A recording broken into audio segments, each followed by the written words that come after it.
Welcome to Real Encounters with God, Battlegrounds. Today we're going to look at a very rarely studied warrior in the Bible, specifically a female warrior.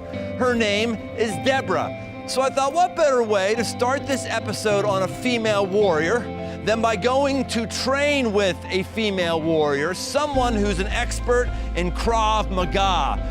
You might say, Krav Maga, Gesundheit. No, you're gonna find out what it is, and I'll tell you what, this woman ain't never seen the likes of me.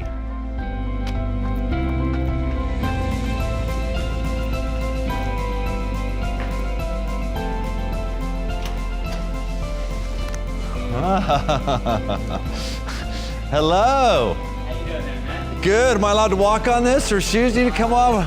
Shoes can go off, yeah. All right. I'm Brian. Nice to meet you, Avi. Avi? Leora? Good to meet you. What are we doing today? Should I be hiding myself already, or should I? Eventually. All right, good. Be giving you a nice whipping, yeah. My dad always taught me don't hurt a girl, so like I'm really concerned here. You're not gonna upset me in front of a national audience if you fall down, go boom boom. You're gonna be okay. No, I'm gonna be okay. Okay. So I'm gonna get aggressive on you. Okay. Am I allowed to defend myself against you? Yes. Where's that thing over there? Oh, look at that! Okay! Yeah! Go to town on him, baby. We're not gonna go to the head. All right.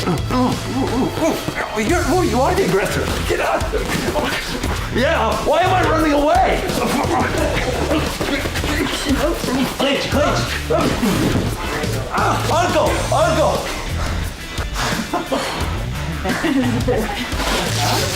It's going at it? I wasn't ready. She took him by surprise. So fair. I was actually praying for my enemies when she attacked me.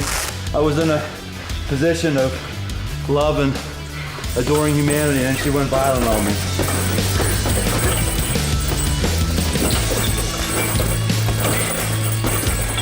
That was for you, Brian.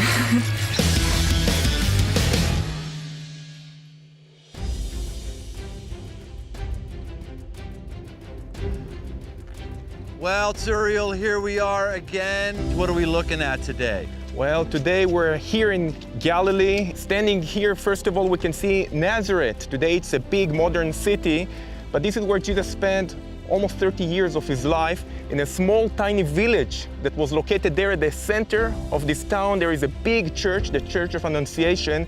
This is where the tradition points that the angel came to Mary and told her about the birth that will be with Jesus. So in standing here, when you see those sites, Nazareth, and looking there to the west, you see the top of Mount Carmel. This is exactly where the story of Elijah took place, with the Baal prophets and the altar and the fire from heaven.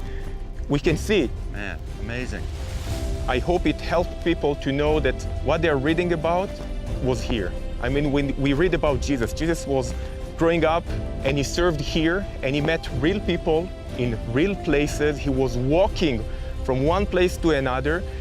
Looking down below us, you can see this beautiful Jezreel Valley that is spread. You can see the hill of Moreh. This is where Jesus was raising a dead boy when he saw a funeral walking and the mother was beside. He raised that dead boy. So I want to see facts. I want to see evidence. I believe in Jesus, and as a tour guide, I'm telling you, it's a great thing to walk and to see the archaeological sites, to see the name of the mountains, the valleys, villages, and to know that it's not any kind of a fairy tale that we are believing it, but it's the truth. I mean, the Bible's pretty bold, right? To actually name places, name dates, name people that you can still see markings of here right now. It's not like, ooh, fairy dust came from the sky, created a book, and now it tells us about unicorns, and we just have to trust that unicorns are real. There's things to touch and feel all over the place here. All over. And over there behind you, we can see this beautiful hill, the mountain which called Mount Tabor, and this is where our story gonna take us today.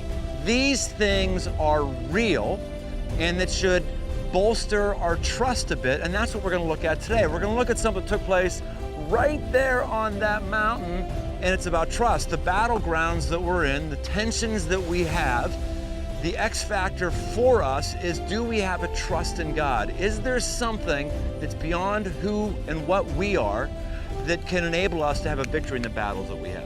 And today's warrior we're going to look at, Deborah, the great judge and prophet that was here, and we look about Barak, the chief commander that unfortunately was a bit afraid.